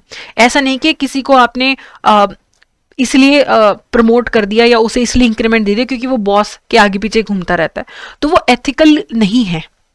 ह्यूमन रिसोर्स मैनेजमेंट वो एथिकल नहीं होगा। आप उसकी परफॉर्मेंस के हिसाब से, उसकी सीनियरिटी के हिसाब से उसे इंक्रीमेंट दीजिए। ठीक है, नहीं तो फिर आपके एम्प्लॉयज जो हैं वो खुश नहीं रहेंगे। एम्प्लॉयज खुश नहीं है तो काम अच्छे से नहीं होगा। ठीक है, और एक बहुत इंपॉर्टेंट चीज होती है कि एम्प्लॉयज एथिकल एम्बेसडर्स हैं और मैनेजर एथिकल लीडर्स होते हैं। आप जैसे काम करते हैं, आप अपने ऑर्गेनाइजेशन को रिप्रेजेंट करते हैं। अगर आप एथिकल हैं तो सबको लगेगा कि हाँ आपकी ऑर्गेनाइजेशन भी एथिकल है। और मैनेजर जो है उसे एथिकल लीडर बनना पड़ता है, क्योंकि एथिकल कल्चर जो है ना सीनियर लीडरशिप से नीचे आता है। अगर रतन टाटा एथिकल हैं तो फिर धीरे धीरे उनसे इन्फ्लुएंस होके पूरी ऑर्गेनाइजेशन में भी लोग एथिकल हो जाते हैं। ऊपर से नीचे आता है एथिक्स का फ्लो। तो जो लीडरशिप है उन्हें लीड बाय एग्जांपल करना चाहिए। अगर वो खुद लेट आ रहा है, खुद वो 12 बजे आके 4 बजे चले जा रहा है, खुद कभी टाइम पे काम नहीं करता, खुद कभी टाइम पे रिपोर्ट नहीं कर रहा आपका बॉस, तो फिर आप भी नहीं करोगे। तो जो भी सीनियर लोग होते हैं, सीनियर मैनेजमेंट में है, उन्हें एग्जाम्पल से लीड करना है कि वो टाइम पे आए, टाइम पे काम करे, ताकि आप उसको देख के फॉलो करो कि बॉस होके इतना फॉलो करे तो मैं क्यों नहीं कर सकता। तो एथिकल कल्चर जो है ऊपर से नीचे आता है किसी भी ऑर्गेनाइजेशन में, सिर्फ बैंक की बात नहीं है। फिर बात करते हैं क्वेश्चन की, विच of the following statement is incorrect regarding theory of trusteeship. Trusteeship, when a individual had more than their fair share, they become trustee of the portion of God's people. कि जितना भी एक्स्ट्रा पैसा है अगर आपके पास तो फिर आप ट्रस्टी बन जाते हो, कि आपके पास जो एक्स्ट्रा पैसा है गरीबों की मदद के लिए है। ये स्टेटमेंट सही है। It is a way to address economic inequalities of ownership and income. देखो, अगर सारे अमीर लोग, जितने भी रिच लोग हैं, ये समझ जाएं कि हमारे पास जो एक्स्ट्रा पैसा है हमें गरीबों में डिस्ट्रीब्यूट करना है, तो इनइक्वालिटी खत्म हो जाएंगी सोसाइटी में, है ना। तो ये वाली स्टेटमेंट बिल्कुल सही है। दोनों स्टेटमेंट सही है। इन्होंने बोला इनकरेक्ट कौन सी है, नाइदर वन नॉर टू, क्योंकि दोनों ही करेक्ट है। ठीक है, फिर बात करते हैं वर्क एथिक्स की। वर्क एथिक्स क्या है? आपके मॉरल्स एंड प्रिंसिपल्स हैं या वैल्यूज हैं जिन्हें आप अपने काम में यूज करते हैं। आप अगर गुड वर्क एथिक फॉलो करते हैं, अगर आप वर्क प्लेस में एथिकल हैं, आप टाइम पे आएंगे, टाइम पे काम खत्म करेंगे, अगर जहां बहुत जरूरत है आप ओवर टाइम भी करेंगे। ठीक है, और जब आपको कोई भी पर्सनल दिक्कत है आप उसे काम पे नहीं लेके आएंगे। अगर आपसे कोई गलती होती है तो आप उसे मानेंगे। ठीक है, और पुअर वर्क एथिक में क्या होगा कि आप लेट आ रहे हो, आप डेडलाइन बढ़वाए जा रहे हो, आप काम के टाइम पे सोशल मीडिया स्क्रॉलिंग कर रहे हो, खुद से गलती होगी दूसरों को ब्लेम करते हो, उसे बोलते हैं बैड वर्क एथिक या पुअर वर्क एथिक हम बोलते हैं। वर्क एथिक्स भी कहीं पे भी यूनिवर्सल नहीं है। इंडिया में ओवर टाइम करना कोई बुरी बात नहीं मानी जाती, लोग कर लेते हैं। ठीक है, लेकिन वेस्टर्न कल्चर्स में 9 to 6 ही होता है, वहां पे उसी को एथिकल मानते हैं। हमारे यहाँ माना जाता है कि थोड़ा सा स्ट्रेच कर भी दिया क्या फर्क पड़ता है, संडे को आना पड़ भी गया क्या फर्क पड़ता है। तो वर्क एथिक भी religion to religion, culture, organization to organization matter करता है। कुछ ऑर्गेनाइजेशन में रूल है कि 9 बजे आना ही आना है, 15 मिनट भी लेट हो गए तो हाफ डे लग जाएगा। कुछ जगह पे ठीक है कि 9 से 9:30 के बीच में आ जाओ, 10 के बीच में आ जाओ, कोई दिक्कत नहीं है। ठीक है, तो ये ऑर्गेनाइजेशन टू ऑर्गेनाइजेशन मैटर करता है।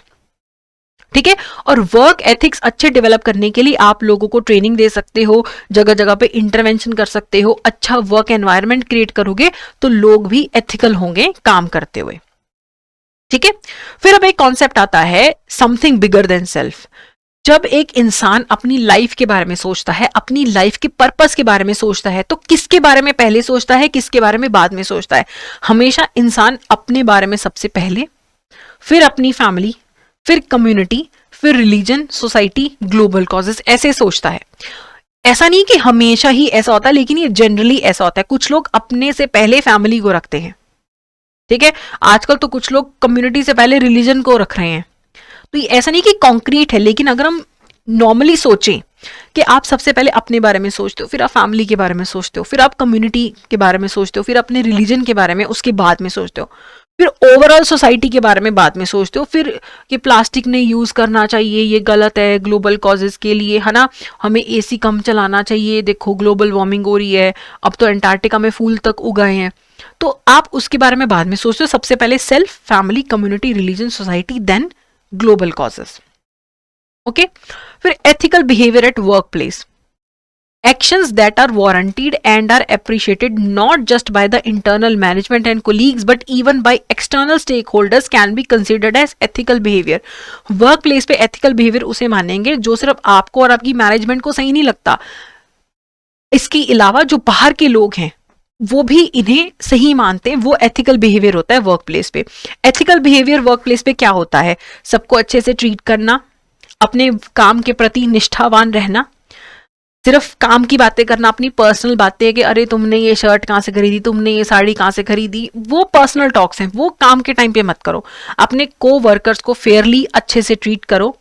जहाँ पे अगर आप जरूरत पड़े अपने एम्प्लॉयर को डिफेंड करो, उसके डिसीजंस को डिफेंड करो, उसकी पॉलिसीज को डिफेंड करो। हर जगह बॉस की और कंपनी की बुराइयां ना करते रहो। कंपनी आपको सैलरी दे रही है, आपका घर चल रहा है उससे, और आप हर टाइम बोलते हो कि ये तो अच्छे लोग नहीं है, ये ऐसा है वैसा है, वो नहीं होना चाहिए। आपको अपनी पॉलिसीज को, ऑफिस की पॉलिसीज को डिफेंड करना है। तो जहां पे ये सब चीजें होती हैं, हम मानते हैं कि ये वर्क प्लेस एथिकल है। कई जगह पे अनएथिकल बिहेवियर भी होता है। अनएथिकल बिहेवियर के लोग लेट आ रहे हैं, काम नहीं कर रहे, बुराइयां कर रहे हैं, वो क्यों होता है? पहली बात तो कि कोड ऑफ एथिक्स नहीं है, कहीं आपका लिखा नहीं हुआ, बताया नहीं हुआ, आपको ट्रेन नहीं किया गया कि ये सही है, ये गलत है। ठीक है, कोई गलत करे उस पर कोई एक्शन ही नहीं लिया जाता। आपके साथ वाले ने गलत कर दिया, आपको लगता है इस पे एक्शन लिया तो मैं क्यों अच्छा कर रहा हूं। आपको अनरियलिस्टिक टारगेट्स दिए, आपको बोला है कि अगर आप, मुझे बोला जाए कि दिन में 5 लेक्चर ले लो, मुझे पता है कि पॉसिबल नहीं है ना, क्योंकि एक पर्सन को पढ़ना पड़ता है, समझना पड़ता है। लेकिन अगर मुझे बोले 5 लेने ही लेने हैं तो ऑब्वियसली फिर मैं अच्छे से नहीं लूंगी, 15-15 मिनट के 5 लेक्चर लेके काम खत्म करूंगी। अनरियलिस्टिक टारगेट्स दे दिए मुझे। मेरे साथ वाला पर्सन अच्छा काम नहीं कर रहा, मुझे लगता है ये नहीं कर रहा, ठीक है चल ही रहा है इसका भी, मैं भी नहीं करता हूँ। साथ वालों का इन्फ्लुएंस भी होता है। आपकी लीडरशिप अच्छी नहीं है, ठीक है, मीन्स आर नॉट अप्रिशिएटेड। मान लो आपको टारगेट मिला 100 यूनिट्स सेल करने का, आपने बहुत अच्छे से सेल करी, अच्छे से काम किया, आप 90 सेल्स कर पाए, आपने सारे लॉस फॉलो किया। आपके साथ वाले ने घपले करके अपनी रिश्तेदारी में बेच के जैसे मर्जी गलत तरीके से 100 यूनिट्स बेच दी, तो उसको एप्रिसिएशन मिल रही है। आपने जो अच्छा मीन्स यूज किया उसे कोई एप्रिशिएट ही नहीं कर रहा, तो उससे आपको लगे कि मुझे क्या जरूरत है इतना एथिकल होने की। तो ये सारे कारणों से भी कई बार अनएथिकल बिहेवियर प्रमोट हो जाता है। ओके, अब कुछ अनएथिकल प्रैक्टिसेस की अगर एग्जांपल लें, अब्यूज ऑफ ऑफिस ईमेल करना, ऑफिस ईमेल यूज करके सबकी बुराइयां कर रहे हो, सबको ईमेल कर रहे हो आप, ये अब्यूज ऑफ ऑफिस ईमेल करना। प्री एम्प्लॉयमेंट टेस्ट करवाना, एम्प्लॉयमेंट से पहले आपके ऐसे ऐसे मेडिकल टेस्ट हैं जो जिसका कोई काम से लेना देना नहीं है, लेकिन इसलिए करवा रहे हैं कि ताकि कल हमें कोई दिक्कत ना हो। ठीक है, आपकी कंपनी आपका इंश्योरेंस कराने से पहले आपकी सारी पर्सनल हिस्ट्री अगर इंश्योरेंस वालों से शेयर कर देती है, आप शराब पीते हो नहीं पीते हो, आपकी क्या पर्सनल हैबिट्स हैं, वो शेयर करना, ये अनएथिकल है। आपके कंसेंट के बिना आपकी प्राइवेट डेटा जो है वो शेयर नहीं किया जा सकता। ठीक है, डाटा लीकेज होना, फ्रेंड्स को हेल्प करना। अगर मेरा कोई रिश्तेदार इस ऑर्गेनाइजेशन में काम करना चाहता है तो मैं जानबूझ के उनकी गलत रिपोर्ट सी बना के कि हाँ ये तो अच्छा काम करता है, इसको भी रख लो यहाँ पे। ठीक है, अगर मान लो आप किसी बैंक में काम करते हो, आपका एक रिश्तेदार बोलता है कि जाओ तुम ना भी हमारी बेटी का रिश्ता हो रहा है यहाँ पे, इसका जो सैलरी अकाउंट है तुम्हारे बैंक में, जरा देख के बताओ कि इसकी सैलरी इतनी है, कितना टैक्स कटता है, तुम तो देख ही सकते हो, है ना। तो ये करना सब कुछ अनएथिकल होता है। पर्सनल काम कर रहे हो आप टाइम पे, ऑफिस के टाइम पे पर्सनल काम कर रहे हो, बैठ के पर्सनल कॉल्स कर रहे हो, दूसरों के काम का क्रेडिट ले रहे हो, ये सारी चीजें क्या होती हैं, अनएथिकल होती हैं। ठीक है। तो अगर आप चाहते हो अनएथिकल चीजें ना हो ऑर्गेनाइजेशन में, तो आपके पास प्रॉपर कोड ऑफ कंडक्ट होना चाहिए, रेगुलेटरी गाइडलाइंस फॉलो होनी चाहिए, ताकि अनएथिकल प्रैक्टिसेस ना हो आपकी ऑर्गेनाइजेशन में। ठीक है। Constantly tracking, monitoring, review, analysis और असेसमेंट होना चाहिए। इंडिविजुअल्स का, डिपार्टमेंट का, डिविजन्स का, सबकी ट्रैकिंग, मॉनिटरिंग, एनालिसिस, असेसमेंट करना चाहिए।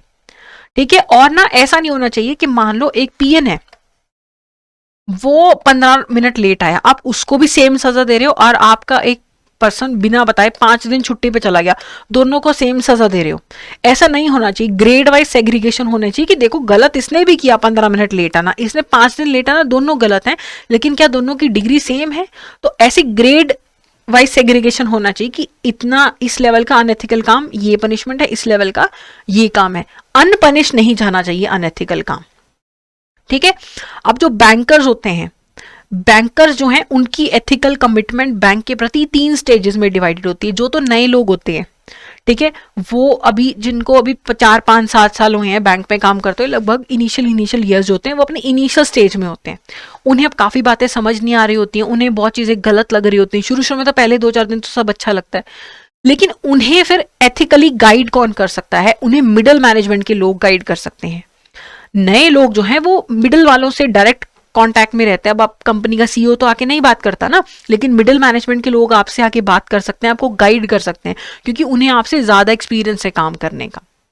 आप उन्हीं को देख के सीखोगे, मिडिल मैनेजमेंट वालों को, कि क्या सही चल रहा है, क्या गलत चल रहा है, क्या मैं इस करियर में रहना चाहता हूं लाइफ टाइम या नहीं रहना चाहता हूं। ठीक है। और सीनियर मैनेजमेंट का काम होगा क्या एथिक्स के अंदर? वो पहली बात तो प्रेसिडेंट सेट करते हैं, जो सीनियर मैनेजमेंट करती है वही परकुलेट होता है ऑर्गेनाइजेशन के अंदर। वो प्रॉपर गाइडलाइंस बनाए एथिकल बिहेवियर के लिए। ठीक है। और जब हो सके मिडिल और जो फ्रेश मैनेजमेंट के लोग हैं, लोअर मैनेजमेंट के लोग हैं, नई इंप्लॉयज हैं, उनके साथ इंटरेक्ट करें। उनकी जो सिचुएशंस हैं, कहीं उन्हें एथिकल डिलेमा होते हैं, कहीं प्रॉब्लम्स आती हैं, उन्हें समझने की कोशिश करें। ठीक है। बैंकिंग के अंदर उसके बाद बात करते हैं विसल ब्लोइंग की। विसल ब्लोइंग में क्या होता है कि अगर आपको लगता है, मान लो कि आपके बैंक में कुछ गलत हो रहा है, कोई घपला कर रहा है, तो आप उसकी रिपोर्टिंग कर दो। तो आप क्या कर रहे हो? विसल ब्लोइंग कर रहे हो कि यहाँ पे कुछ गलत हो रहा है। तो जो हमारे पब्लिक सेक्टर बैंक्स हैं, उसके अंदर जो विसल ब्लोइंग की पॉलिसी है, वो किसके परव्यू के अंदर है? सेंट्रल विजिलेंस कमीशन के अंदर।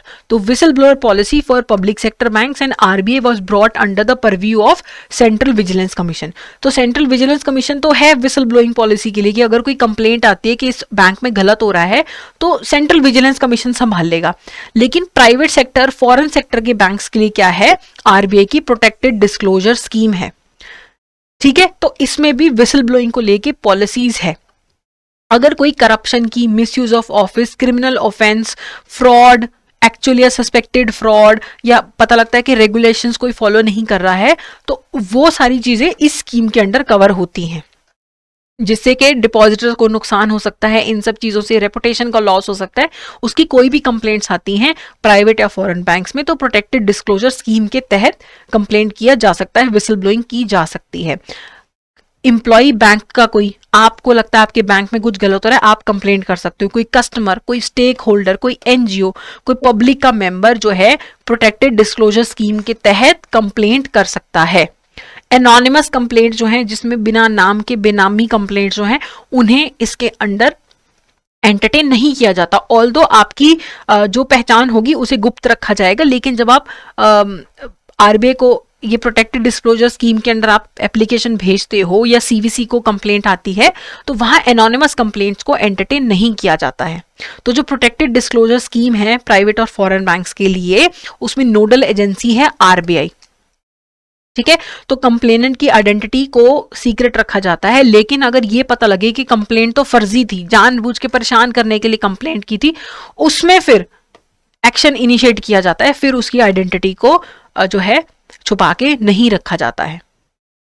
ठीक है। तो जो भी कंप्लेंट जाती है प्रोटेक्टेड डिस्क्लोजर स्कीम के अंदर, एक सील्ड एनवेलप में डिपार्टमेंट ऑफ सुपरविजन के पास कंप्लेंट जाती है, उसके बाद उसके ऊपर काम होना शुरू होता है। ठीक है। अगर मान लो किसी बैंक के एम्प्लॉय ने जबरदस्ती, कोई बात नहीं, जबरदस्ती एसबीआई के खिलाफ कंप्लेंट कर दी, पहले तो उसकी जो आइडेंटिटी है उसे छुपा के रखा जाएगा, लेकिन जब एक बार पता लग गया कि नकली फर्जी कंप्लेंट है, फिर एसबीआई उसके खिलाफ एक्शन ले सकता है। तब फिर जो आइडेंटिटी है वो रिवील की जाएगी। ठीक है, ये तो चलो एसबीआई तो पब्लिक सेक्टर बैंक है, ये तो आएगा सीवीसी के अंदर। मान लो आईसीआईसीआई बैंक है, वो तो प्राइवेट बैंक है, तो उसके खिलाफ कोई कंप्लेंट करता है गलत सलत, तो फिर आईसीआईसीआई अगेंस्ट एक्शन ले सकता है। तो विसल ब्लोइंग को लेके जो हमारे देश में लॉ है वो है विसल ब्लोअर्स प्रोटेक्शन एक्ट 2011। ठीक है, तो ये एक मैकेनिज्म प्रोवाइड करता है जहां पे भी corruption, misuse of power by public servants होता है, कहीं पे भी उसके खिलाफ कोई कंप्लेंट आती है तो कंप्लेंट करने वाले की भी प्रोटेक्शन करनी जरूरी है। पहले आपने देखा होगा कई बार कि लोग डर के कंप्लेंट नहीं करते कि हम इतनी बड़ी कंपनी के खिलाफ कंप्लेंट करेंगे, हम पे केस कर देंगे, हमें मार डालेंगे, है ना। तो यहाँ पे अगर कोई भी कंप्लेंट आती है पब्लिक सर्वेंट के खिलाफ, गवर्नमेंट बॉडी, गवर्नमेंट का प्रोजेक्ट है, गवर्नमेंट के ऑफिस के खिलाफ कंप्लेंट आती है कि यहाँ पे कुछ भी गलत हो रहा है, तो उसके लिए इन्वेस्टिगेशन मैकेनिज्म है विसल ब्लोअर प्रोटेक्शन एक्ट 2011 के अंडर। ठीक है, तो जो भी जेन्युइन कंप्लेंट्स हैं तो कंप्लेनेंट की रिस्पॉन्सिबिलिटी उसका बचाव करने की सेंट्रल विजिलेंस कमीशन की होती है, लेकिन झूठी कंप्लेंट्स के लिए पनिशमेंट भी हो सकती है। ठीक है, आइडेंटिटी बताना जरूरी है कंप्लेंट करते हुए, और वो गलत होने के 7 साल के अंदर अंदर कंप्लेंट करनी। ये नहीं कि 2010 में कुछ गलत हुआ था आप 2020 में कंप्लेंट कर रहे हो, 7 साल के अंदर अंदर कंप्लेंट करनी होती है। ठीक है, तो यहाँ पे आपको याद रखना है बैंक्स में जो विसल ब्लोइंग की पॉलिसी है वो किसके अंडर आती है, सेंट्रल विजिलेंस कमीशन के अंदर। और प्राइवेट सेक्टर के लिए क्या बनाई गई है, प्राइवेट बैंक और फॉरेन बैंक्स के लिए प्रोटेक्टेड डिस्क्लोजर स्कीम। और जितना भी हमारा पब्लिक सेक्टर है, कोई भी डिपार्टमेंट है सरकारी, कोई भी सरकारी ऑफिसर है, उसके खिलाफ जब आप कंप्लेंट करते हो तो आपको प्रोटेक्शन मिलती है under the whistle blowing law. Okay, अब बात करते हैं रोल इन आईटी की, role of IT in banking की। अब बैंकिंग के अंदर आईटी जो है ना वो ऑप्शन नहीं रह गया है। लोग चाहते हैं कि ज्यादा से ज्यादा इंफॉर्मेशन टेक्नोलॉजी यूज हो, सब घर बैठे फोन ऐप से हो जाए, तो ऑप्शन नहीं है, अब ये तो करना ही करना पड़ रहा है सारे बैंक्स को। कम्युनिकेशन और कनेक्टिविटी इंप्रूव करने के लिए बैंक्स को बैंकिंग लानी ही पड़ रही है। ठीक है, जितने भी प्रोसेसेस जो बैंक्स में फॉलो किए जाते थे पहले, और अब कंप्यूटर्स आने के बाद जो प्रोसेस फॉलो किए जा रहे हैं वो बहुत ज्यादा डिफरेंट है। सारे प्रोसेसेस में बिजनेस प्रोसेस की री इंजीनियरिंग हुई है। जैसे पहले काम होता था बैंक्स में, अब नहीं होता है। अब सब एक दूसरे के अकाउंट से इधर से उधर पैसा जमा करते हैं। मुझे लगता है मैंने एक अकाउंट खोला था 3 साल में, मैं कभी गई ही नहीं हूँ बैंक, जरूरत ही नहीं पड़ी कभी भी। क्यों? क्योंकि सब कुछ ऑनलाइन हो रहा है, ऐप से हो रहा है, कार्ड है, कार्ड से पैसे विड्रॉ हो जाते हैं, कभी जरूरत ही नहीं पड़ती है। सब कुछ ऑनलाइन करना पड़ रहा है, सारे प्रोसेसेस को चेंज करना पड़ रहा है आईटी आने के बाद। अब ये टेक्नोलॉजी आना और एथिक्स का क्या लेना देना है? देखो, बैंक्स के पास जो डेटा आया है कस्टमर्स का, वो बहुत ज्यादा इंपॉर्टेंट डेटा होता है, सीक्रेट डेटा होता है, प्राइवेट डेटा होता है, उसे लीक नहीं होने देना, उसका मिसयूज नहीं करना। यहां पे एथिक्स आते हैं। आपको अनएथिकल काम नहीं करने के डेटा आप लीक कर दो। जो आईटी डिपार्टमेंट का पर्सन है उसे मॉनिटर करना है कि वो ध्यान रखे कि कोई भी डेटा लीक ना हो, और उसे पता हो कि अगर तुम लीक करते हो तो तुम्हें क्या क्या पनिशमेंट दी जाएगी।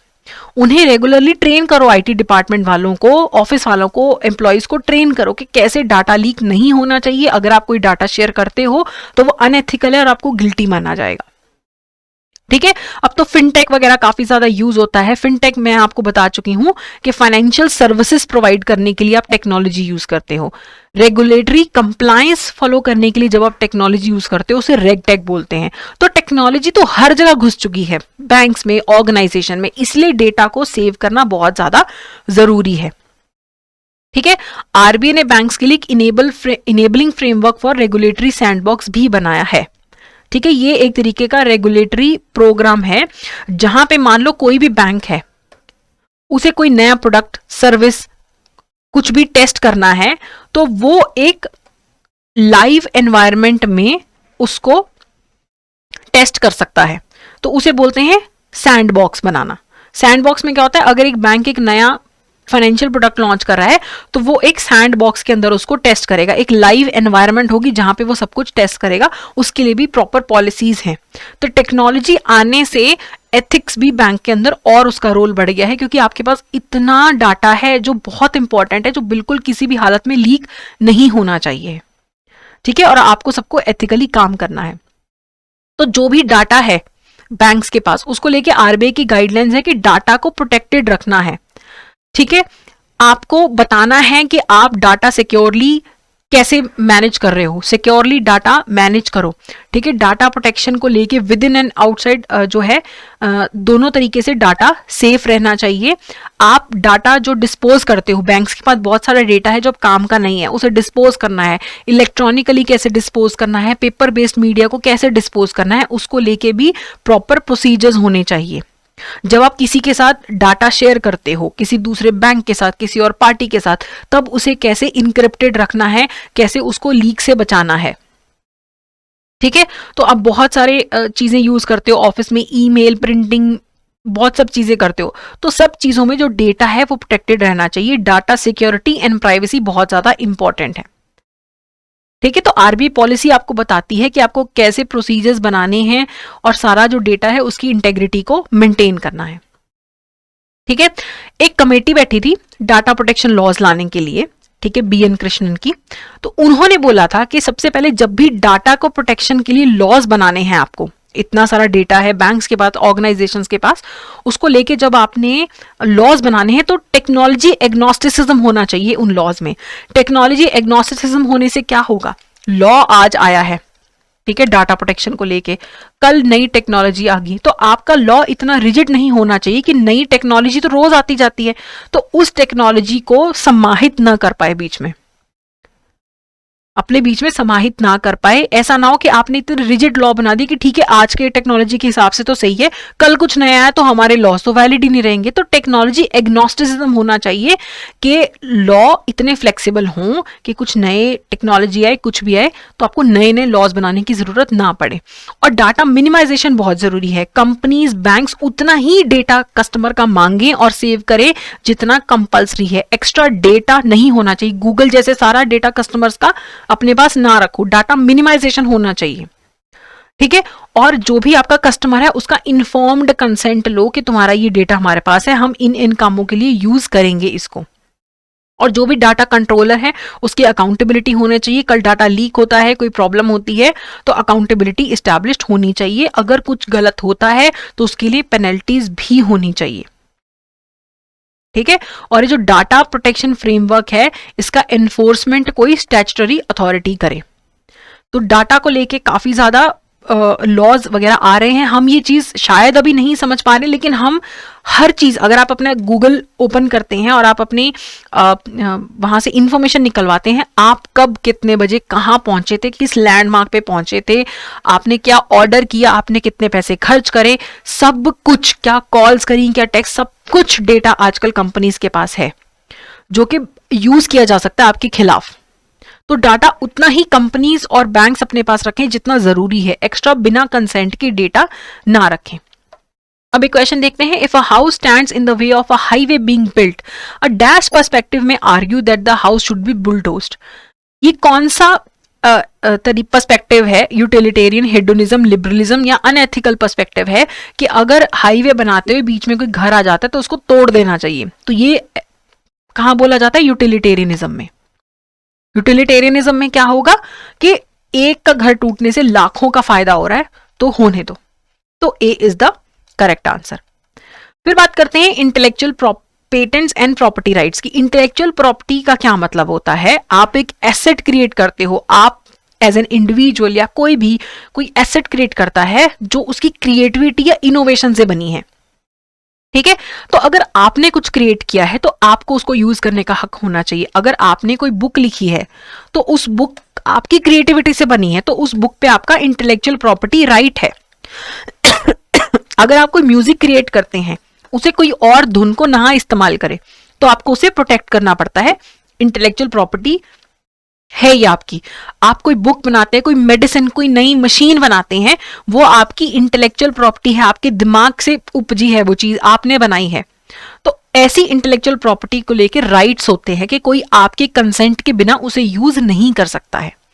ठीक है, तो अगर कोई कंपनी का स्पेशल फॉर्मूला है, वो उसका ट्रेड सीक्रेट है। अगर आपने कोई नई मशीन इजाद की है, कुछ नया इनोवेट किया है, कोई मेडिसिन निकाली है, तो उसका क्या होता है? पेटेंट होता है। आपके कोई बिजनेस के साइंस हैं, जैसे स्टारबक्स में वो एक लेडी बनी होती है, मछली जल परी शायद बनाई हुई है उन्होंने, और मैकडी के अंदर ये एम का साइन बना होता है, एम का साइन बना होता है।